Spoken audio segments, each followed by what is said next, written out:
computador aqui, tá? Boa noite, tá, gente? Em primeiro lugar, quero agradecer. Boa noite a todos os alunos e alunas presentes, os professores, professor Ricardo.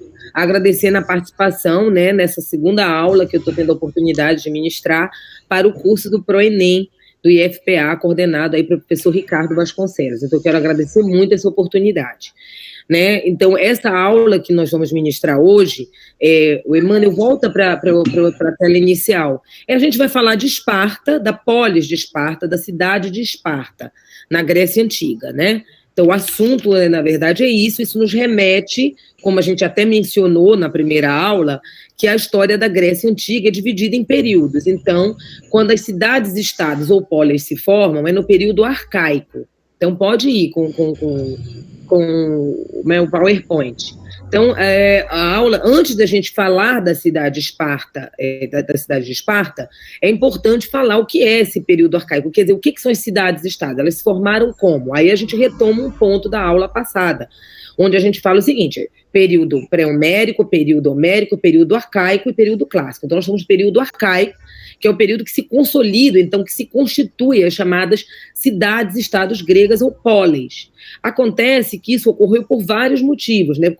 Pelo próprio relevo da Grécia, né? Todo entrecortado, que facilitou, então, que essas cidades se formassem várias cidades autônomas, mas isso ocorreu a partir, principalmente, do declínio daquele tipo de organização primeira que tinha. Qual era? A gente também citou nessa aula anterior, que era a comunidade gentílica, né, onde tinha um pater família, quer dizer, existia um trabalho coletivo, se dividiram as terras, e existia aquela liderança de uma figura masculina em torno, né, dele, tinham várias famílias que ali exploravam, cultivavam a terra.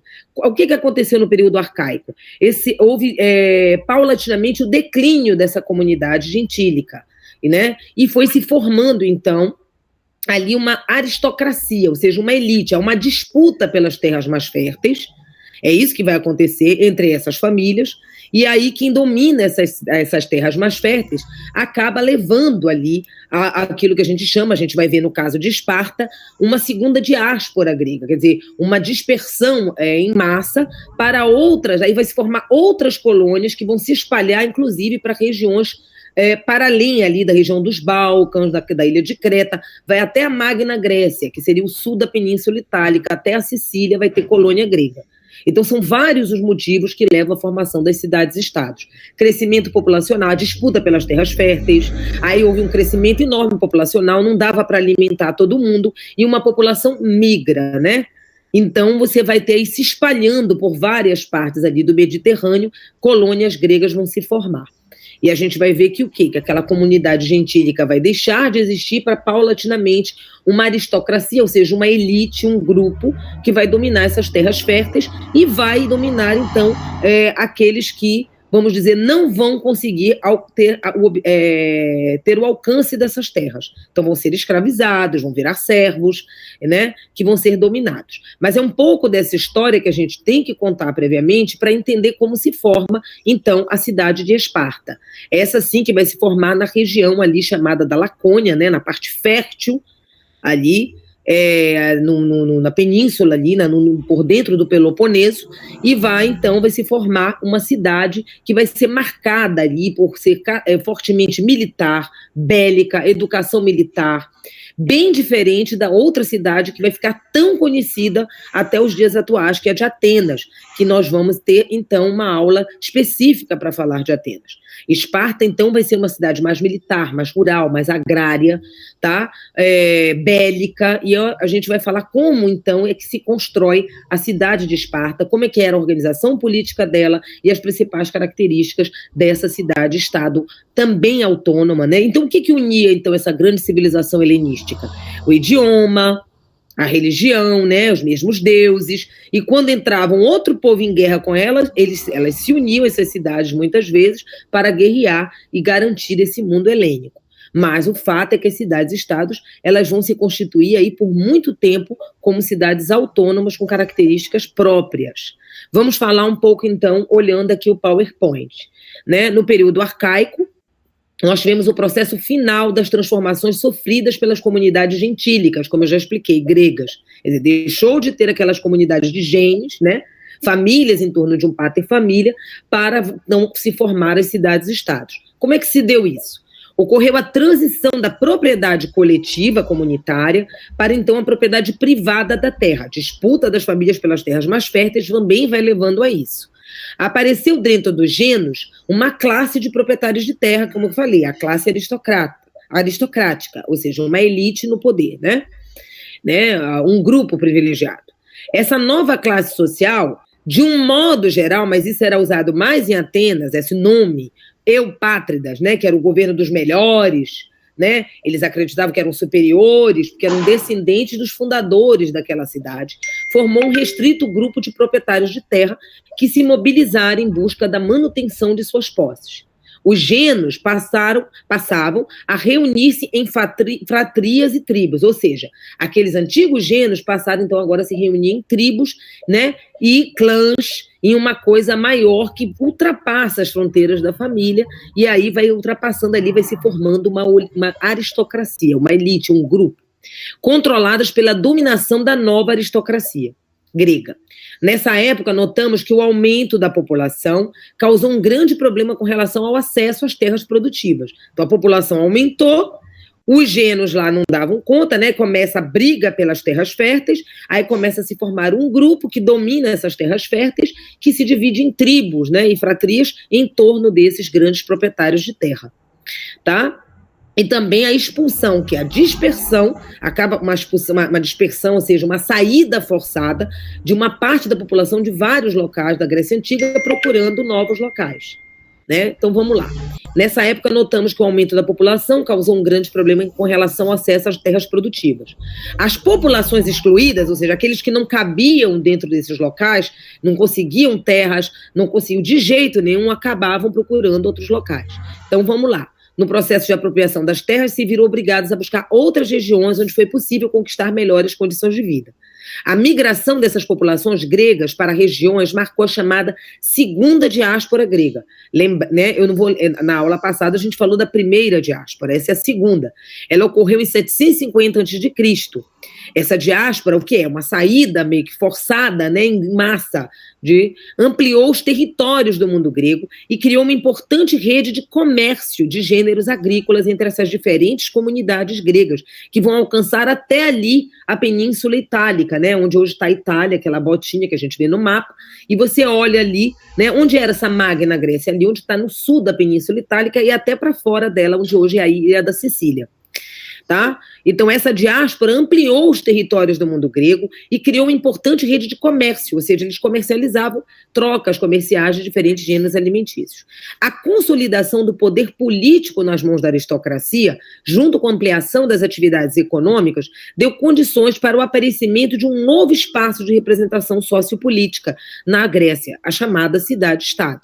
As cidades-estados consistiam em núcleos urbanos, onde importantes decisões políticas e o trânsito de mercadorias acontecia. As cidades-estados mais emblemáticas, e que a gente já até citou, são Esparta e Atenas. Hoje, nossa aula vai se ocupar de falar de Esparta, perdão. Continue, Emmanuel, por favor. Continue. Professor.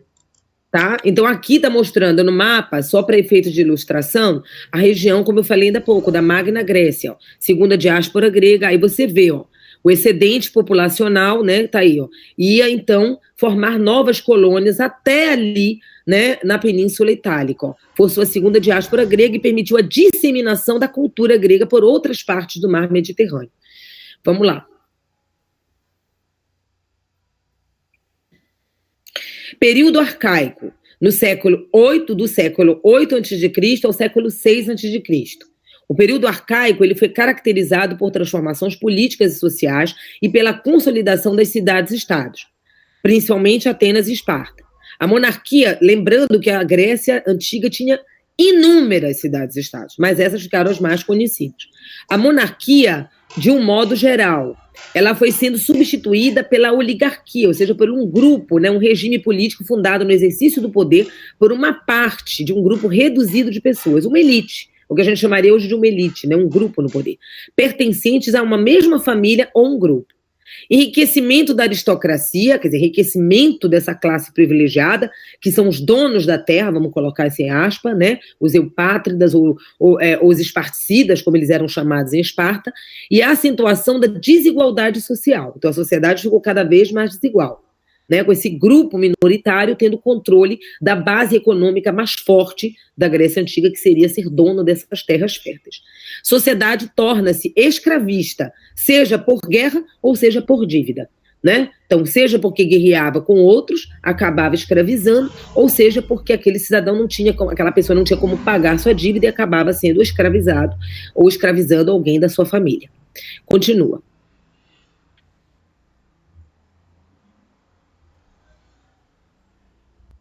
Aí, ó, desde o século VIII, formaram-se pela Grécia diversas cidades independentes, cada qual desenvolvendo seu próprio governo, suas leis, seus calendários, suas moedas, eram chamadas polis gregas.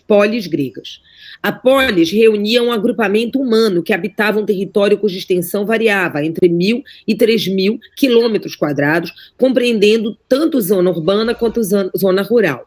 No mundo grego, encontramos diversas cidades ou polis.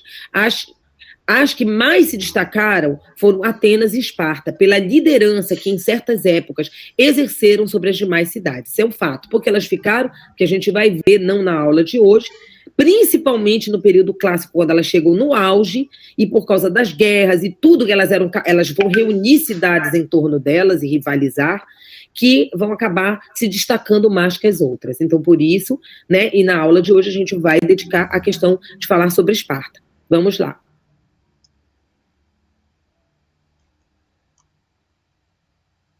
Cidades, estados ou polis. Cada cidade-estado grega era um centro político, social e religioso independente, com uma classe dominante, deuses e um sistema de vida próprios. Tinham liberdade e autonomia política e econômica, já falamos isso.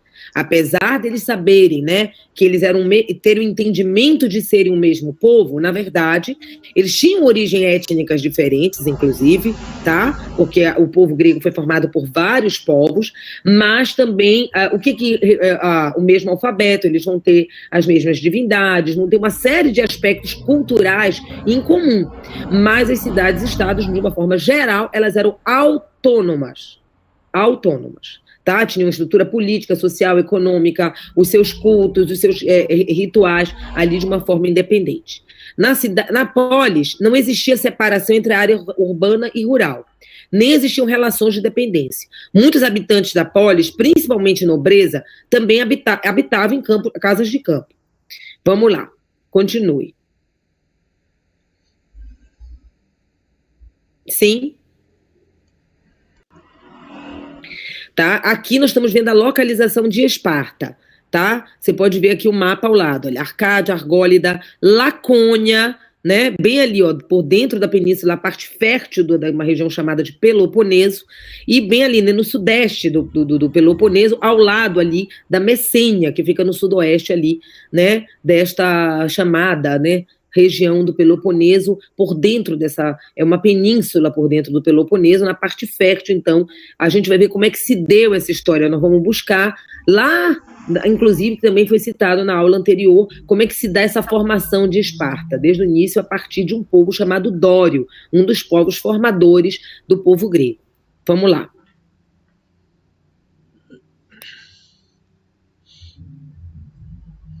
Esparta, localizada na Lacônia, uma fértil planície situada na região central da península do Peloponeso. Ela foi fundada pelos dórios, que invadiram a região habitada pelos aqueus. Não sai ainda daí. Alguns aqueus se submeteram aos dórios, tornando seus aliados. Outros resistiram e foram escravizados. Só um instantinho. Tá? Engraçado, só por efeito de curiosidade, quando a gente usa a expressão, fulano é lacônico, né? Ele fala pouco. Então, justamente vem daí da Grécia Antiga, porque os espartanos, eles tinham como cultura falar pouco, tá? E aí, a pessoa que fala pouco ficou conhecida como lacônica, porque, na verdade, os espartanos, eles habitavam ali, uma fértil planície, né, situada ali no Peloponeso, nessa região chamada Lacônia, É por isso. Tá? Lembrando vocês que na aula anterior, o que a gente falou? Que a primeira diáspora grega é provocada pelos dórios, um povo extremamente guerreiro e violento, que quando eles invadiram ali, não é? Pela ilha de Creta, depois entraram pelo Peloponeso, perdão, eles foram o quê? Fazendo com que as populações, os aqueus principalmente, saíssem fugidos, né? E aí os que foram dominados e aceitaram a dominação acabaram se aliando, mas muitos resistiram e acabaram virando uma população que foi submetida a uma exploração violenta por esse povo, os dórios, que seriam então os ancestrais dos espartanos e que viriam fundar lá na frente a cidade de Esparta. Continuando. Sim. Né? Como é que era a economia de Esparta? A propriedade em Esparta era estatal. A terra era dividida em lotes, era doada vitaliciamente aos espartanos e trabalhadas pelos ilotas. Era proibida a prática do comércio pelos espartanos, contribuindo para o monopólio comercial dos periecos. Como comerciantes, periecos completavam a economia da polis, favorecendo a autossuficiência espartana e a xenofobia. Vamos lá, parado aí. A aversão ao estrangeiro. Aí tem uma série de informações. Primeiro, a propriedade de Esparta, tudo era do Estado. Um Estado marcado por desigualdade social. Você vai ver aí que você tem uma elite, uma aristocracia, né, que vai mandar os esparticidas, e o que vai acontecer? Eles vão dominar as terras férteis. Então, essa terra é doada pelo Estado, mas para quem? Para essa classe social privilegiada. E aí, quem vai trabalhar nessa terra, e a gente vai falar daqui a pouquinho, eram os chamados ilotas. Era proibido para esse cidadão espartano de classe superior, né, cultivar a terra com as suas mãos. Quem fazia isso eram os ilotas, eles eram os donos da terra. Mas também era proibido a eles o comércio. O comércio era tido como uma atividade inferior. Então, o comércio pouco se desenvolveu ali porque a própria geografia não era favorável. Era mais favorável essa área fértil para a agricultura. Então, quem eram os comerciantes? Uma classe que não era explorada tão violentamente, mas que não tinha também nenhuma cidadania, nenhum direito político. Era um grupo chamado periecos, que vão trabalhar com os artesanatos, como artesãos e como comerciantes. Então, eles vão garantir um comércio para poder ter, vamos dizer, as mercadorias necessárias, impedindo que Esparta, né? Somos independentes, não precisamos mais nos envolver com ninguém. Então, eles cultivaram um forte sentimento de xenofobia, de aversão aos estrangeiros. Mas nisso, de um modo geral, os gregos eles eram extremamente xenófobos, mas os espartanos eram mais.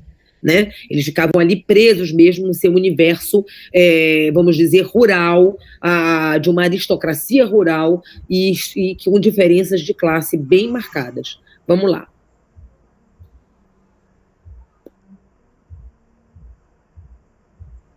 Evolução política de Esparta. Aí é um pouco da história que eu já contei ainda há pouco. Remonta a chegada dos dórios à Grécia. Tornou-se uma cidade essencialmente voltada para a guerra, um verdadeiro, entre aspas, acampamento militar. Realmente, inclusive, tem historiadores que usam a expressão de que os espartanos eles eram criados para serem verdadeiras máquinas de guerra. E isso não tem nenhum exagero. É verdade. Quem tiver interesse, né? Inclusive pode procurar na internet, que tem documentário mostrando de uma forma muito precisa e muito bem feita como era toda a construção dessa educação, principalmente por parte dos meninos, né? Que a gente vai já ver. Então, os espartanos, o que aconteceu? Os dórios chegaram, invadiram, seriam os pais fundadores, vamos dizer, o povo ancestral. Os espartanos dominaram a fértil região da Messênia, em um violento processo que subjugou os aqueus. Quer dizer, eles chegaram no Peloponeso, pegaram aquela área fértil, ali, né, na Lacônia, e do lado onde fica a Messênia, eles subjugaram ali os aqueus. Alguns fugiram, outros foram dominados, escravizados, e outros aceitaram essa dominação, transformando-os em estrangeiros privados de direitos políticos, ou servos submetidos a uma exploração brutal. Não tardou para que os messênios se rebelassem contra Esparta, um episódio de violentas guerras de resistência.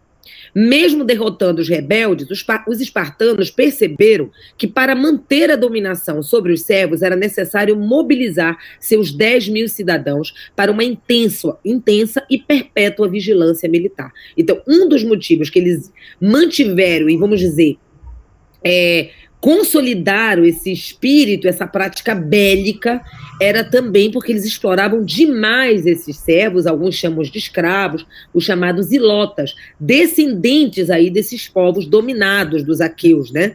E o que acontece? Eles se rebelavam em vários momentos e eles perceberam que a quantidade deles era maior. Então eles vão criar uma estratégia de eliminar de tempos em tempos esses rivais, diminuir a quantidade dessa população explorada. Tá? Então isso criava, ao mesmo tempo a gente vai ver uma situação de pavor entre o povo dominado, né? E ao mesmo tempo impossibilitava ou diminuía os riscos aí de rebeliões por parte do povo explorado. O treinamento militar era a sustentação da cultura espartana, que desprezava atividades intelectuais e cultivava o laconismo, como disse há pouco, que significa falar apenas o essencial. O tradicionalismo, apego às tradições, e a xenofobia, uma aversão a estrangeiros. Medidas que fizeram de Esparta uma cidade politicamente fechada e culturalmente atrofiada, né? Vamos lá.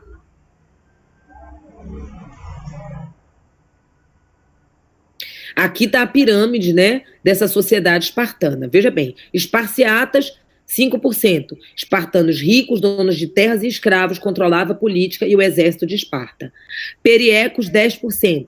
Homens livres, comerciantes e artesãos. Não eram considerados cidadãos e não possuíam direitos em Esparta. É aqueles que ficavam lá no comércio, artesãos, eram livres, mas estavam também subjugados ali ao que os esparciatas permitiam eles fazerem. E os ilotas, que eram 85% da população.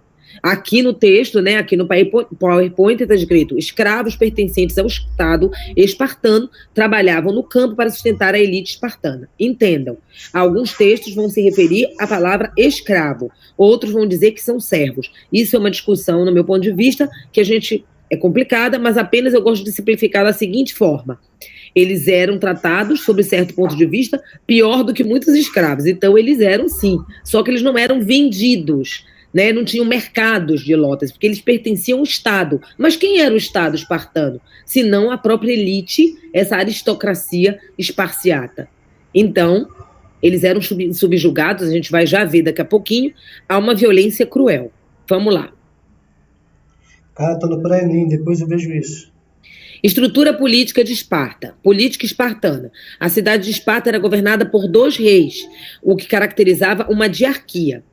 Os reis representavam os interesses da elite espartana. Eles eram a elite espartana, também eram filhos dessa elite. Além dos reis, outras 3 instituições ajudavam a governar Esparta. Quais são essas instituições? Todas elas, é claro, não é, compostas por cidadãos aí, né, esses cidadãos espartanos dessa elite, dessa aristocracia. Ápela, composta por espartanos com mais de 30 anos. Elegiam os membros da Gerúsia e do Eforato. Gerúsia, composta por espartanos com mais de 60 anos, possuindo poder de criar leis. E Eforato, composto por 5 éforos, que possuíam o dever e a obrigação de fiscalizar as ações dos reis de Esparta, ou seja, também eram cidadãos espartanos. Né? Então a gente vai ver como é também que não era fácil ali, não é, ser um cidadão espartano. Eles exploravam, eram violentos, eram, mas a própria educação do jovem espartano era extremamente violenta e muitos morriam, né, nessa prática educacional extremamente beligerante. Vamos lá. O militarismo espartano. Existem 3 explicações para esse militarismo, para esse aspecto tão militar, tão beligerante por parte dos espartanos, que alguns historiadores se referem até que eles eram máquinas de guerra, né? Eram criados para matar. Então vamos lá. Essas 3 explicações a gente já falou, mas vamos pontuá-las aqui. Necessidade de defender uma das poucas terras férteis do país, ou seja, eles pegaram aquela área mais fértil ali da Lacônia, ali da Messênia, e disseram, não, nós vamos... Isso vem lá desde aquelas famílias, né, nessa transição dos gens, da comunidade gentílica para, então, a cidade autônoma. Então, vamos defender essas terras férteis. Né? As características do povo que conquistou eram dos dórios. Os dórios já eram, tradicionalmente, extremamente violentos e guerreiros. Então, eles eram descendentes de um povo extremamente guerreiro, violento, que deixou, então, essa tradição, essa cultura beligerante para eles. E terceiro, é a necessidade, falei ainda há pouco, de manter os escravos submissos, ou seja, os ilotas, obedientes, né? E não só os ilotas, né, mas principalmente. Havia muitos ilotas ou escravos, mais de 10 para cada espartano. E por isso os espartanos precisavam ser fortes para impedir rebeliões, como elas aconteciam de tempos em tempos. Então a gente vai já ver qual era a prática que eles faziam para diminuir esse perigo. Então já sabemos os 3 motivos que levaram a eles serem tão, né, militares, tão voltados para essa política beligerante. Vamos lá. O soldado espartano está aqui toda, né? A sua armadura, o escudo, elma, coraça, túnica, a lança, as grevas, a espada. Isso é mais ilustrativo aqui para vocês, para ver. Ok. A educação espartana. Veja como não era fácil ser um jovem espartano. Educação espartana voltada para a formação de soldados, filhos educados pelo Estado. Ao nascer, eles eram avaliados. Opa, já começa aí uma prática que a gente chamaria aí, não é, de eugenia, né? Uma busca de uma perfeição, entre aspas, da raça, né? Então, quando nascia um espartano, eles levavam para um monte lá e faziam um teste, né? Dizem alguns historiadores que era tipo um óleo que os anciãos passavam, e se aquela criança apresentasse alguma deformidade física ou mental, eles jogavam, né? Porque eles queriam, buscavam uma sociedade com espartanos perfeitos. E as mulheres não escapavam disso na medida em que elas iam gerar esses espartanos perfeitos. Então elas também tinham, e a gente vai já ver como a educação da mulher espartana diferencia aí das mulheres gregas de um modo geral, por causa disso. Então, voltada para a formação de soldados, filhos eram educados pelo Estado, ao nascer eram avaliados pelos anciãos, e filhos com problemas físicos ou mentais eram descartados. Aos 18 anos, eles passavam pela prova final, um rito de passagem, tá? Para poder deixar de ser, então, não é, um menino para virar, de fato, um homem e um cidadão espartano. Antes dos 18 anos, antes de passar por esse ritual, eles eram tidos como um cidadão de segunda categoria, que tem um potencial para sê-lo, mas só vai sê-lo após passar por esse ritual, e a gente vai já falar sobre o que é. Vamos lá. A educação em Esparta, a educação dos homens. Os homens eram mandados ao exército aos 7 anos de idade. Olha bem, uma mãe, né, se tinha que abrir mão, entre aspas, do filho, os pais, quando ele tinha 7 anos de idade. Abrir mão no sentido de que ele era do Estado e ele então ia ser educado pelo Estado. Uma educação rigorosa militar. Aos 7 anos de idade, recebiam reeducação e aprendiam as artes de guerra e de esporte. Aos 12 anos, eram abandonados em penhascos, sozinhos, nus e sem comida. Então, olha bem, né, o que eles passavam dos 12 anos. Aos 18, eles voltavam a Esparta, os que sobreviviam. E até os 30 de idade eram considerados cidadãos de segunda classe, sem direito ao voto, por exemplo. Os jovens poderiam atacar a qualquer momento os servos, ou seja, os ilotas, a fim de lutar e se preparar para a guerra. Mas se fossem mortos por um servo, o servo recebia 2 dias de folga. Vamos lá. Ainda sobre a educação dos homens em Esparta. Aos 17 anos, os rapazes eram submetidos a uma prova, a chamada críptia. Os jovens se escondiam pelos campos, munidos de punhais, ou seja, punhais na mão, para degolar o maior número de escravos ou de lotas. Os que eram aprovados neste teste tornavam-se independentes, recebendo um lote de terra. Em seguida, passavam a viver como soldados no quartel, sem poder casar até completar 30 anos. Tá? Então, chegou, passou pela cripta, matou o maior número de escravos ou ilotas, né, como preferia aí chamar, e aí iam lá para o quartel, já iam guerrear, já iam se educar, se preparar para a guerra, recebiam aí um lote de terra, mas não podiam casar ainda, só casavam com 30 anos. Só a partir dos 30 anos, então, eles podiam participar, né, dessa vida mais da Ápela, que era uma daqueles órgãos, daquelas instituições ali, então eles viravam cidadãos de fato ali aos 30 anos, né, quando casassem, e podiam estar na Ápela, e aí continuavam guerreando, a gente vai já ver. Só com 60 anos é que eles param de guerrear e vão então compor a Gerúsia.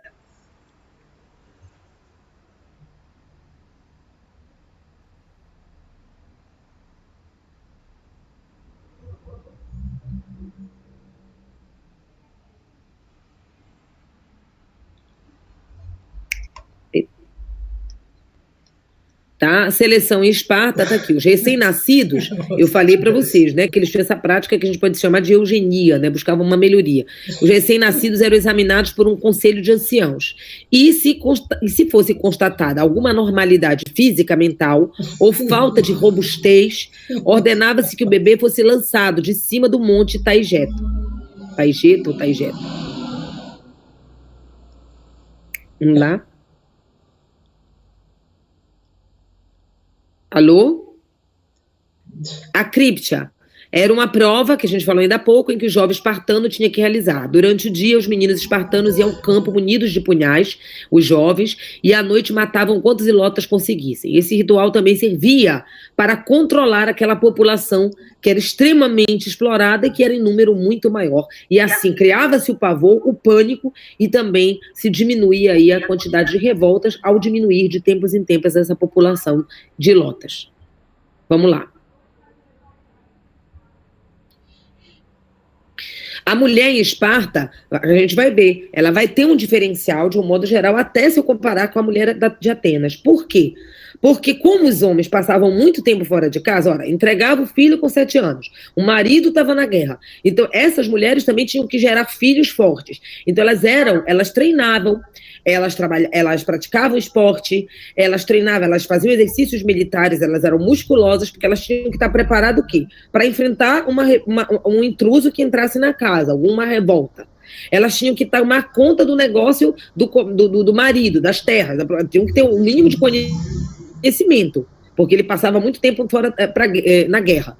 Então elas acabavam tendo mais autonomia, porque de um modo geral a mulher grega era tida como um bem. Nesse sentido ela também era tida como um bem, né? Como um bem, como a terra, como gado, entendeu? Só que pela própria estrutura militar, beligerante, política, como era feita em Esparta, acabava dando então mais autonomia, e também o fato de que ela também treinava, ela tinha que ser uma forte, ela tinha que gerar espartanos fortes. Vamos lá. Papel da mulher, 2 pontos. Ser bem formada fisicamente, gerar filhos fortes e excelentes soldados. Cabiam às mulheres a administração do lar, devido às prolongadas ausências dos homens em guerra. Comparado com Atenas, eram mais valorizadas e possuíam certa liberdade. Era comum as mulheres dedicar-se às atividades esportivas também. Ok. Tá, aí a gente já vai entrar nas questões para revisão. Eu vou falar aqui das questões, tá certo? E aí vamos ver se a gente consegue, acho que dá tempo de falar um pouquinho das questões, porque vai ter também um texto que vai ser acrescentado aqui como material, que na verdade é um resumo, né, do próprio texto que a gente apresentou aqui no PowerPoint, mas que coloca os pontos principais, e esse mesmo exercício vai aparecer lá. Então, na antiguidade, primeira questão, na antiguidade clássica, as cidades-estados representavam o quê? Uma forma de garantir territorialmente a participação ampla da população na vida política grega? A gente já sabe que não, né? Porque as cidades-estados acabaram se constituindo a partir do quê? A partir do momento em que aquela comunidade igualitária gentílica foi perdendo força, e aí alguns grupos, algumas famílias foram tomando conta e vai se formando uma aristocracia, né? Então ela não representava a participação ampla. Um recurso de expansão das colônias gregas? Não. Uma forma de assegurar a independência política das cidades gregas entre si? Sim, né? Que a própria estrutura das cidades-estados, na medida que ela foi se formando, foi garantindo, ela foi representando que essas cidades-estados, elas tivessem a sua autonomia política, econômica, religiosa e social, como a gente viu, né? Então, vamos lá. Questão 2.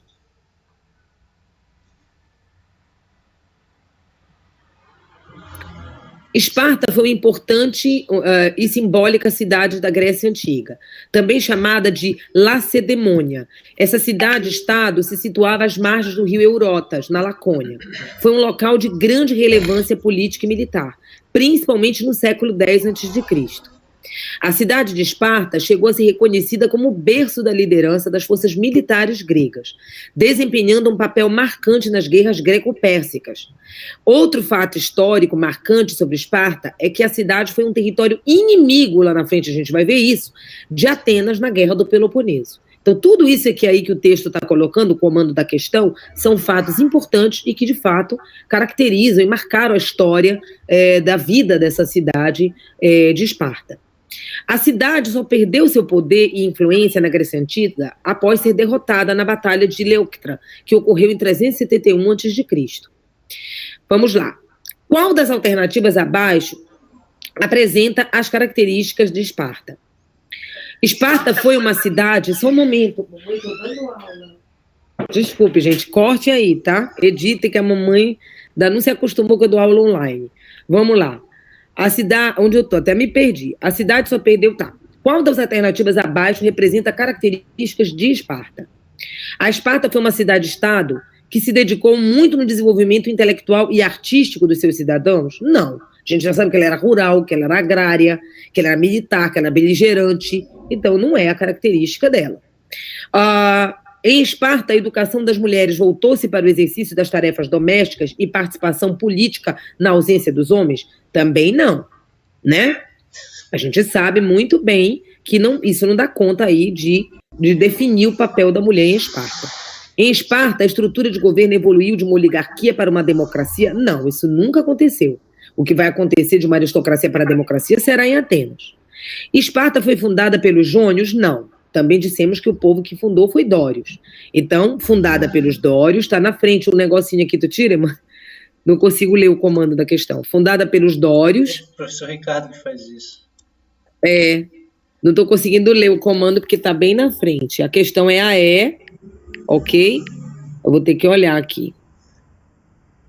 Tá? Ricardo Tirá. Fundada pelos Dórios, Esparta era uma cidade-estado militarista e com uma sociedade estamental, ou seja, dividida em estamentos, em classes, caracterizada pela pouca mobilidade social, ou seja, era muito difícil que um cidadão, imagina, que se fosse Perieco virasse o espartano, não tinha como, então não tinha quase mobilidade social nenhuma. Ela era, sim, fortemente militar e foi fundada pelos Dórios, e era dividida em estamentos. Então essa era a questão certa. Tá? Eu vou correr um pouquinho, são 9h17, vou para a questão 3. Lá vai o Ricardo e a barra dele de rolamento. A cidade de estado de Esparta caracterizou-se por uma singular estrutura sociopolítica e econômica de perfil militarista e oligárquica. Quanto ao caráter dessa estrutura singular, o que é uma estrutura singular? Uma estrutura particular, que é só dela. Aquilo que a gente pode dizer que é uma característica só de Esparta em relação a outras cidades e estados. Tá? Então, qual seria a questão? Os periecos, descendentes dos primitivos habitantes? Não. O grupo... Só um momento, gente. Os periecos descendentes não sabemos que não é. O grupo menos numeroso da sociedade detinha os privilégios sociopolíticos e integrava o exército da cidade-estado dos 20 aos 60 anos, constituindo a elite dos esparciatas. Então, é o grupo menos numeroso da sociedade que detinha os privilégios sociopolíticos e integrava o exército da cidade-estado dos 20 aos 60 anos, constituindo a elite dos esparciatas? Sim. Né? Então, a gente já sabe que é isso, quer dizer, é uma elite no poder, essa elite é o menor número, né, de pessoas, é eles que mantêm os privilégios, eles ocupam o exército dessa cidade-estado dos... não, perdão, não é porque não é dos 20 aos 60 anos, né? A educação espartana visava o desenvolvimento físico e a destreza indispensáveis ao soldado e estendia-se a todas as categorias sociais. Uma elite social constituída pelos periecos e lotas detinha... Não, é essa mesmo, perdão, tá? É essa aí, tá? Ou seja, é um grupo menos numeroso da sociedade que detinha os privilégios sociopolíticos e integrava. Então, eles realmente iam fazer parte do exército depois que eles passassem pelo rito lá de matar um ilota, matar o maior número de ilotas possíveis, e aí sim eles iam se tornar adultos e formar, então, parte do exército. Então, constituindo a elite desses esparciatas. Tem quarta questão. Ainda dá tempo aqui de ver com calma. Foram características econômicas e sociais da cidade-estado Esparta no período arcaico. A posição do indivíduo na comunidade era definida pelo seu grau de parentesco com o patriarca e sua economia era natural e coletivista? Não. As classes sociais ligadas ao comércio, ao mesmo tempo que adquiriam maior poder econômico, procuravam ampliar seu domínio social? Não. Né? A existência de uma oligarquia aristocrática que monopolizava o poder militar, político e religioso, culturalmente arcaica e praticamente sem atividades mercantis. Sim. Tá? Ela, sem atividade mercantil para essa elite, ela não praticava essa atividade mercantil. Então, a questão é a C, tá? Ok? Então, a gente não poderia dizer aqui, ó, que ela, a fim de promover o comércio, a cidade marítima dominada por camponeses, não tinha nada a ver aqui com as características que acabamos de citar de Esparta. Questão 5. Questão 5ª. Em relação à sociedade espartana, o que você pode assinar a opção que não corresponde à camada social dos ilotas, tá? Eles constituem a massa de população vencida, subjugada e pertencente ao Estado? Sim. Mas não pode ser a questão certa, porque a questão certa pede a que não corresponde. Então, essa corresponde a uma característica dos ilotas. Enquanto força de trabalho, eles eram expropriados pelos espartanos? Sim, eles eram expropriados. Ou seja, tiravam dele a força de... Eles eram explorados, expropriados ali pelos cidadãos espartanos. Cultivavam a terra com seus instrumentos de trabalho, pagando uma renda fixa em espécie para periecos e esparciatas. Não, para os esparciatas, sim. Como prevenção de revoltas e frente ao perigoso aumento demográfico que apresentavam, sofriam regularmente com a prática das criptas, forma de repressão, tá certa? Então, portanto, não é a nossa questão. Desenvolviam atividades mercantis que lhe possibilitavam acumular pequenas fortunas. Essa é a única alternativa que não está certa. Por quê? É a única que não contém característica de jeito nenhum dos ilotas. Eles desenvolviam atividades mercantis? Não, eles trabalhavam na terra sob o comando aí, sobretudo, dos cidadãos espartanos, esparciatas. E eles não trabalhavam nem no comércio, e isso nunca possibilitou a eles acumular fortunas onde eles comprassem títulos de cidadania. Eles nunca foram considerados cidadãos, nem tiveram o direito de lutar por isso. Ao contrário, né? Ainda eram subjugados aí àquele rito de passagem do jovem espartano, que tinha que matá-los de tempos em tempos para diminuir a quantidade dessa população e tirar o risco, então, de grandes rebeliões que pudessem, inclusive, subverter a ordem social contra essa elite, essa aristocracia espartana. Tá?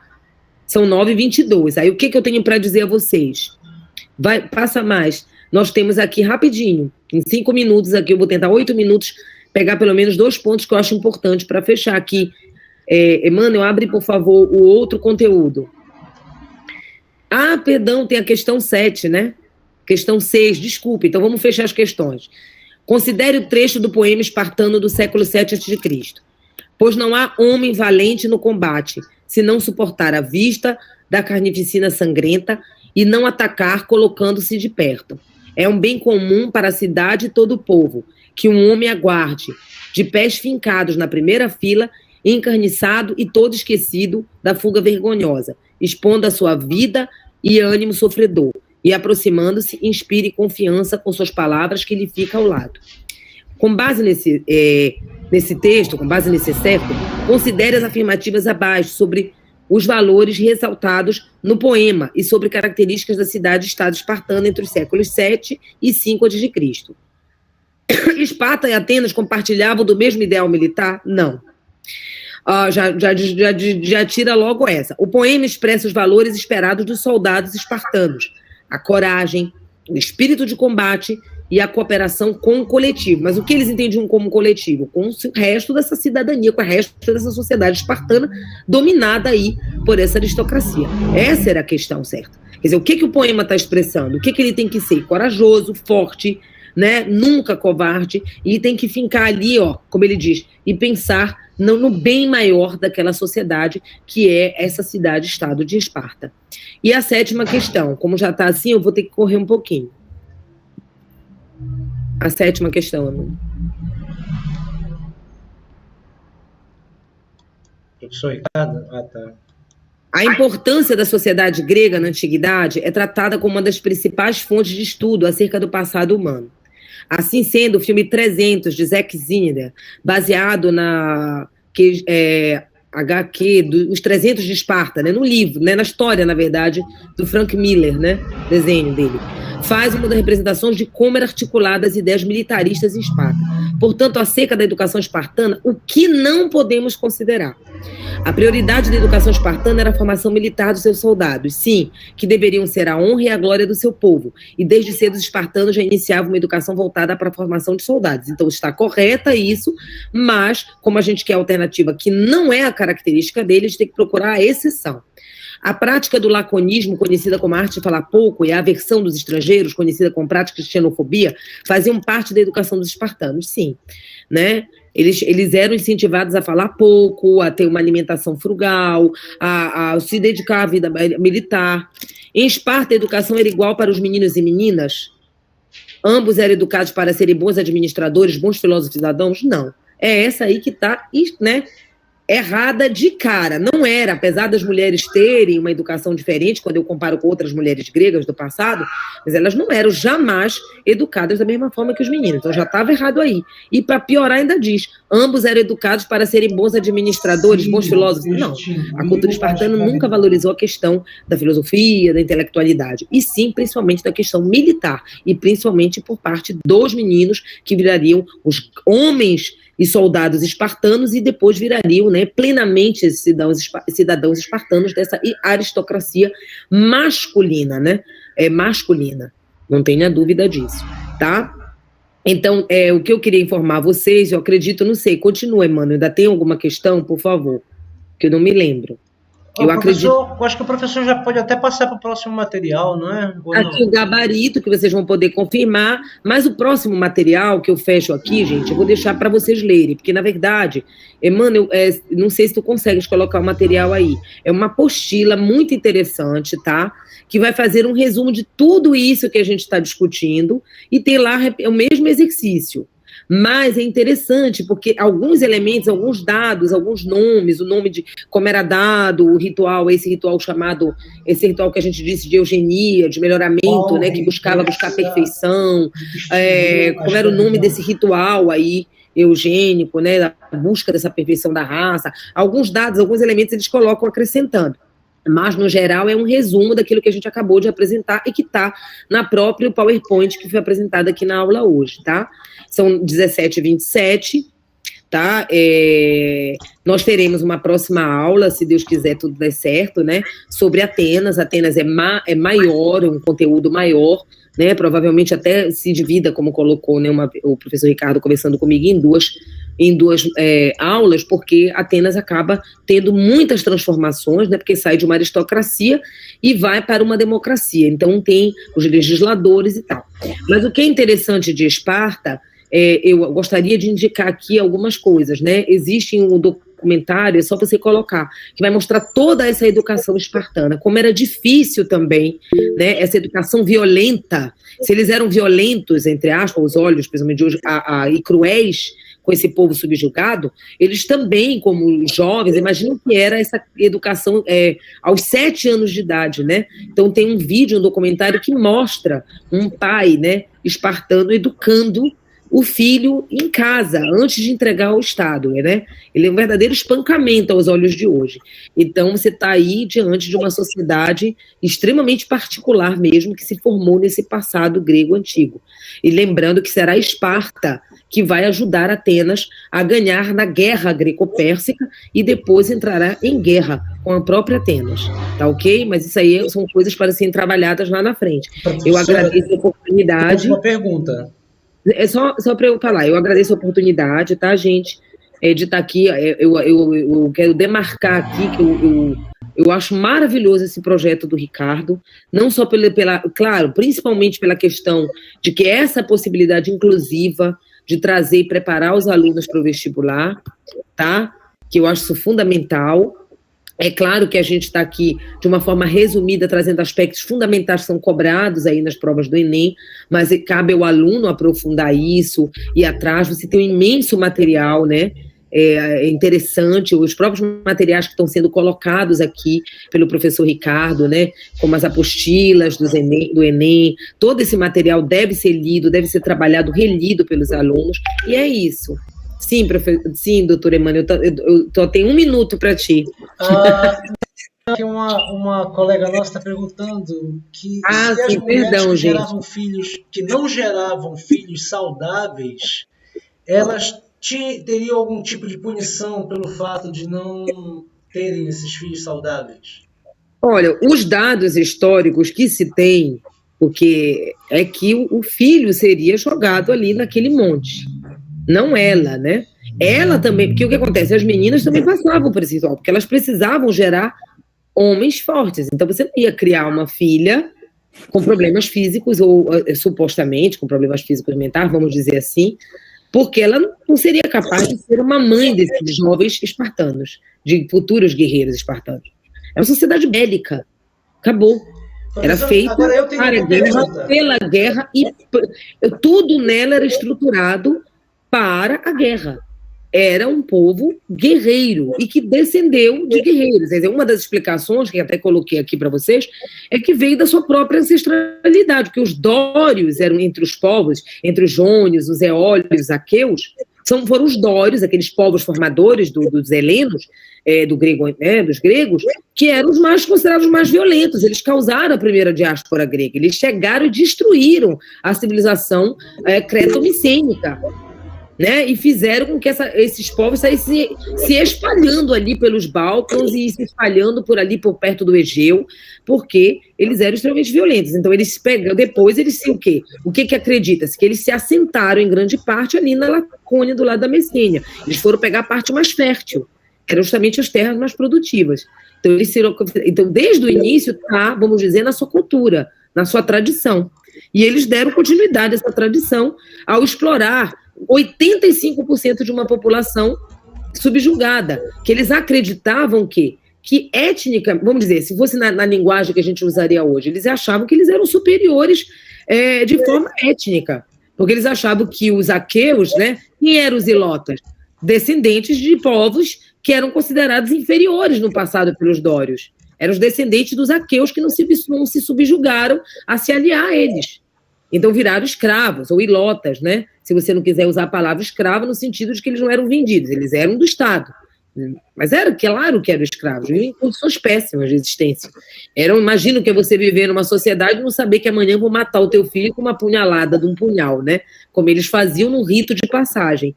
Aos olhos de hoje, a gente fica, meu Deus, o que é isso, né? Só que a gente tem que viajar para aquele contexto, não naturalizar. É claro que é uma situação violenta e tem que ser criticada.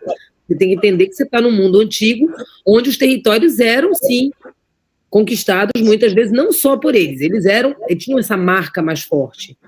Mas, de um todo modo, não vamos esquecer que os gregos chamavam povos diferentes de bárbaros porque eles não falavam grego. Então, os gregos, de um modo geral, esses povos se achavam que eram superiores. Eles tinham práticas xenófobas mesmo. Outra pergunta. No filme dos 300, que foi citado aí nesse material, né, inclusive, no segundo filme, aparece uma situação que aparentemente é inversa, né, visto que Ciro, na história na história humana, né, eu ia dizer dos direitos humanos, na história dos direitos humanos, eles citam Ciro, né, que é o primeiro grande imperador que acabou com a escravidão e instituiu o trabalho assalariado, né? E no filme dos 302 se inverte a situação.